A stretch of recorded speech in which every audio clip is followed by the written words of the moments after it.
And we're back with more on News Talk Saga 960. It is Monday, February the 9th. We're very glad you could join us. Jonathan Wellum joining us. Jonathan, of course, is CEO, president, Rocklinc Investment Partners. Terrific company. And they are wealth management experts that I talk about on this show every day because they are, of course, our sponsor. And beyond being our sponsor, they are just terrific analysts of what's going on from macro level in the economy. Jonathan, welcome to the show. Thank you very much, Mark. Yeah, we try to look at things from an objective perspective and not a biased perspective, which is unfortunately what happens in many of the financial service companies. And it really seems that even as Canada or many of our politicians talk about decoupling from the U.S. economy, fine, I understand you want to diversify a little bit more, but we're going in absolute opposite directions with the U.S. economy humming at about 5% from what I understand. Now, maybe their job creation hasn't leaped to the levels that a lot of people would like to see, but I think that's partly because the public sector continues to shrink, which is exactly what you want to see. That's the direction that you want to see an economy going, where you're shedding government jobs, you're easing the burden on the tax burden on the private sector economy, the free market economy. You're shrinking government.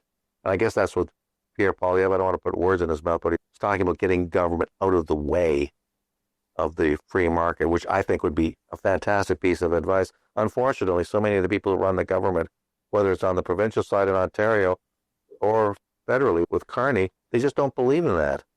And so you really hope that there's a level of cooperation that would help the country get out of its funk right now, economic funk. We're in recession, as you probably know, Jonathan, and we're going down. Our economy continues to languish and get worse as the U.S. economy gets stronger by the day, it seems. This is not great, is it? No, it's terrible. And we're going to continue to feel the effects right across the economy. We're not creating the wealth. Wealth is created in the private sector, not the public sector. And if people want to go back to the days where they actually had higher incomes relative to the price of homes and cars and so forth, that's when government was half the size that it is now.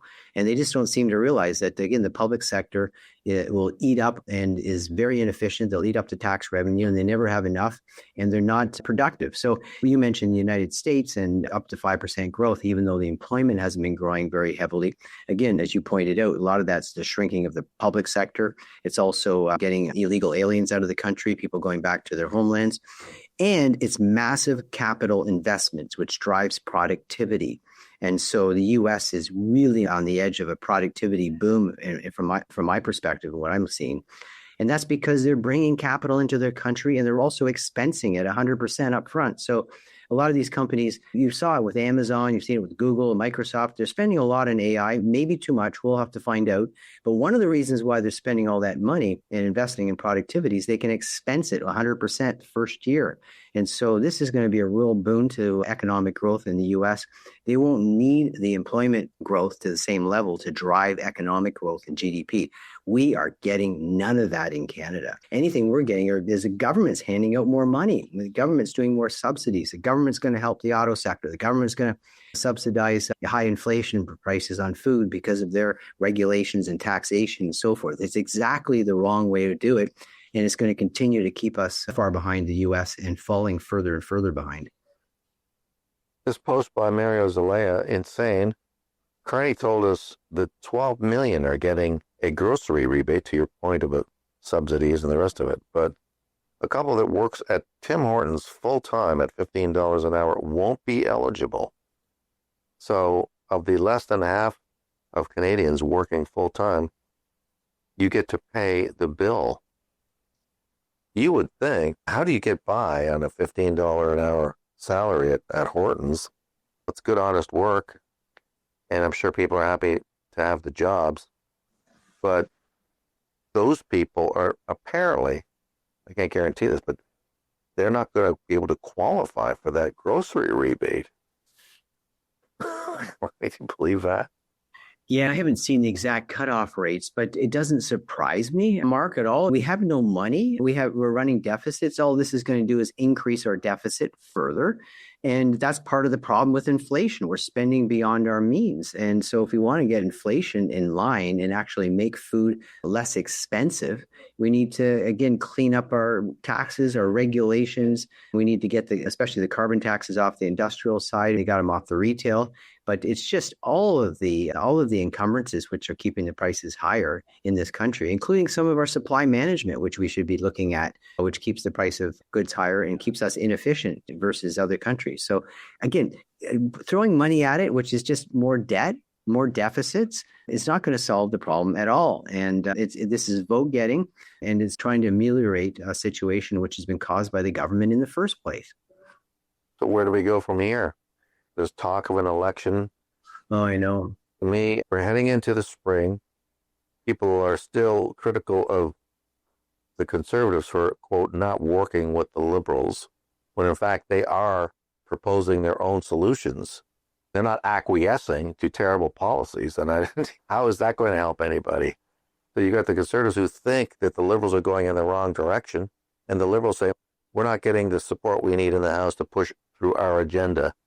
And so what I'm looking for heading into the spring is two crystal clear roads that show Canadians you've got a choice here.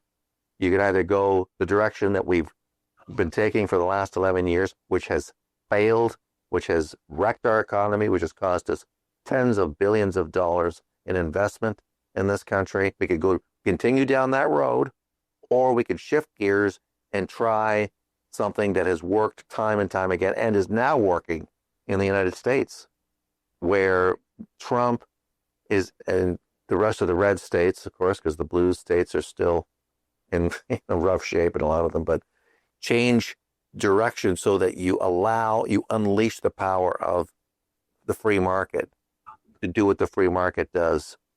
And that's going to be the choice before Canadians. And I'll tell you, God help them if they pick more of the same, because that's not going to help at all, one iota. And we're going to be in for a lot more misery. And that troubles me greatly. Absolutely. Pierre Poilievre and the Conservatives could never support most of the agenda that the Liberals are putting forward. It's absolutely ridiculous to say that's what's holding back the Liberals from making all of these changes that are supposedly going to help us. None of the issues that they've put forward are the right ones. They're all top-down, government-focused, higher taxes, more regulations, and they'll never work. And so Poilievre has to stand against them. He has to show that he's different, that he wants to go back to a freer market. He wants to go back to the Stephen Harper days, so to speak, 10, 11 years ago, when we didn't have these issues. We were more competitive. And we have to also have a strong relationship with the United States. To think that 77% of our exports go to the U.S., somehow we're going to find other countries to take our exports is absolutely insane. We need to be as close as possible to the States and build other relationships.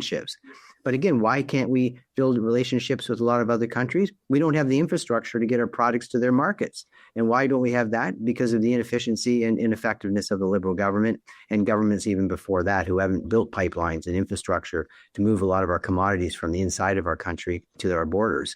So again, all of these issues come back to a socialist, top-down oriented government. We have to reject that as a country and go completely in the opposite direction if we're going to restore wealth and prosperity to this country. Yeah, I think a lot of people mistook Carney as a free marketer. So if there were conservatives, as I've heard, that said, yeah, even though I would normally vote conservative, I think that this guy is pro-free market. He's anything but. They haven't read his book, and I've read summaries of it and put it up on AI so I can do a summary of all the chapters. It is absolutely top down. His policies are all about the government forming the values, that the market doesn't have the values. The government's going to have the values. He even in his section on money lived out what he did. He was one of the guys that facilitated the sale of all of our gold reserves here in Canada at the Bank of Canada.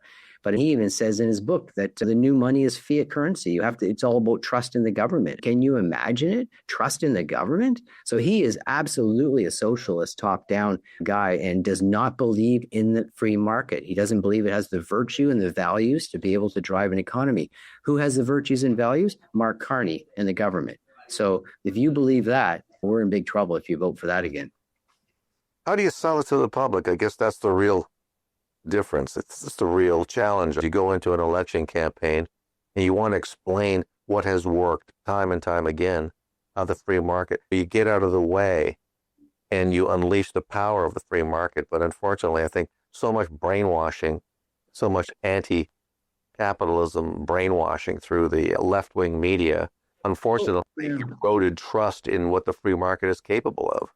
We were pretty close the last election. Unfortunately, again, he pitted us against Trump in the United States. And then Trump said some things that were taken out of context. And I think some of them were irritating, but that's just Donald Trump. And people went into protective mode. And so the ones that actually voted for Carney were a lot of the baby boomers and older folks. They thought they were going to get security out of it. But that's not security for them. It's security for no one. If you think the government is going to provide security, you're crazy. On top of that, of course, they're going to be basically rapacious in terms of taxes on your kids and your grandkids and your great-grandkids. I think a lot of the younger people, and I was just in Toronto today doing some business and talking to some more people, a lot of them are fed up with Carney and they want less taxes and in a freer market. And some of the immigrants, talking to some of the business guys from various countries that have come into Canada, again, they want freer system. They want less taxes. They want to, again, be more entrepreneurial. So I think that message is there. You just have to hammer it and try to get around the mainstream media and to outlets like you, Mark, and others like you, and Juno and so forth, the 960 saga here, and who are getting the truth out. And people have to look at their own pocketbooks. This has not worked for the last 11 years at all.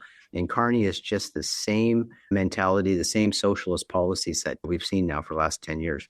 Yeah, and it's just going to lead to more of a managed decline, really, is what. Yeah. He's all about managing decline, just eroding the standard of living in the country by adopting policies that choke investment and destroy that entrepreneurial spirit. How do people find out more about the great services that you offer over there at Rocklinc? Yeah, and while he's choking everybody, his wealth is going up. And that's obviously that's the kicker, eh? And they protect themselves and their friends. Oh, yeah. And they hurt the middle class and the working class. So again, the only thing that's going to help those classes is a free market. In terms of Rocklinc, rocklinc.com, ROCKLINC, link with the C at the end. Just reach out to us, info@rocklinc.com. Love to hear from the listeners. And if you want us to do a quick review of your portfolio, we'd love to do that also. Jonathan Wellum, thank you so much for coming on the show. We really appreciate it. Great. Thank you very much, Mark. Keep up the great work. Rocklinc Investment Partners. Check it out today, my friends. Are you tired of all the spin and groupthink from the big banks? At Rocklinc Investment Partners, they cut through the noise. They're not caught up with woke ideas like ESG or DEI. They actually focus on protecting, growing, and keeping your capital aligned with your time-tested values. Give them a call today at 905-631-5462 or email them at info@rocklinc.com. That's Rocklinc with a C. info@rocklinc.com.